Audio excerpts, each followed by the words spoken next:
Laidą remia Kaparol. Kaparol – dažų standartas.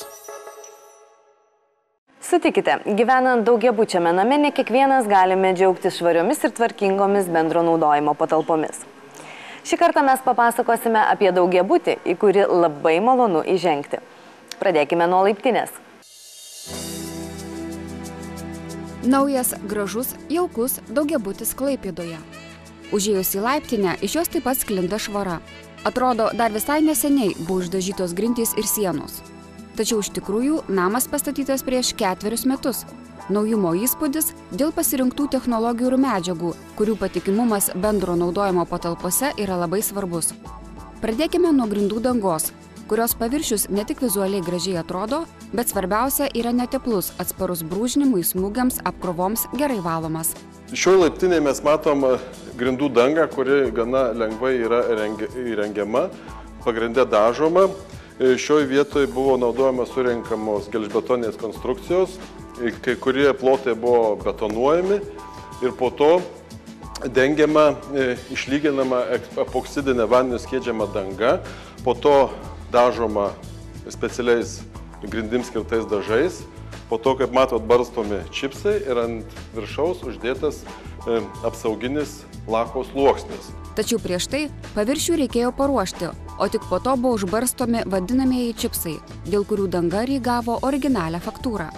Ant gelžbetoninio paviršiaus buvo dengiama išlyginama epoksidinė danga, iš jos daroma faktūrinis paviršius, po to dengiamas specialių dažų sluoksnis, į kurį barstomi spalvoti pabarstai.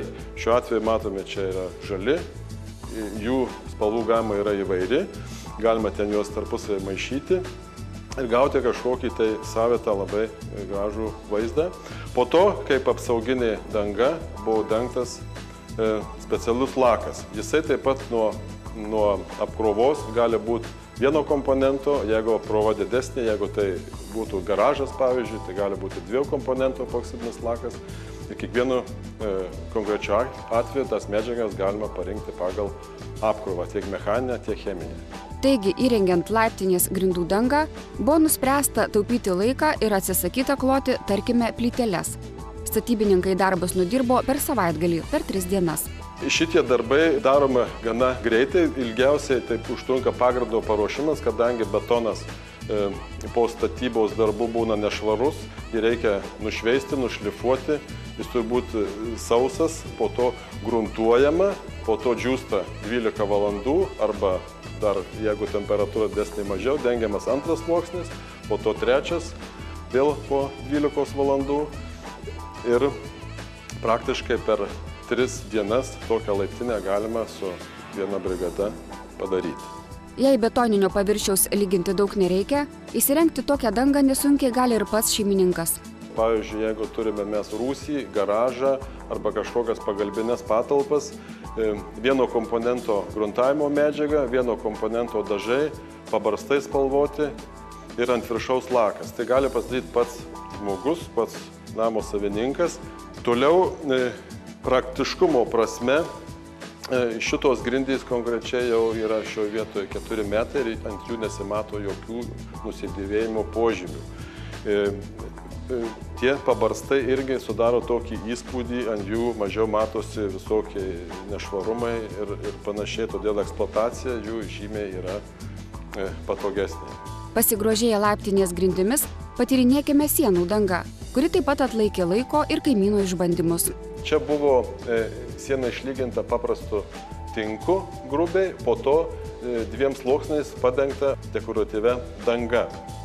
Tai ekonomiškas ir gana greitas sienos padengimo būdas, naudojant tik tai 2 produktus, sutaupant labai daug laiko. Čia buvo naudota kvarcinis silikatinis gruntas, dėl to paviršius gavosi toks šiurkštus. Šitas silikatinis struktūrinis dažas dengiamas struktūriniu voleliu, gaunam gana ryškę faktūrą. Sienų paviršiaus paruošimas neatėmė daug laiko. Pagrindo paruošimas neturi būti idealiai lygus, kadangi faktūrinis paviršius dengia smulkius nelygumus. Labai svarbu, kad išlyginant paviršių prieš dengiant šią dekoratyvinę dangą išdaužos būtų užtaisomos tuo pačia medžiaga, kuria buvo ir dengta mūro siena, kad po to nebūtų spalvos skirtumų galutinėje dangoje. Laiptinėje dekoratyvi sienų danga įrengta nesunkiai ir greitai, o tarnauja ilgai. Šios dangos praktiškumas tas, kad ji yra greitai rengiama. Kvarcinis smėlis su dispersiniu rišikliu duoda tai, kad ji yra labai tvirta.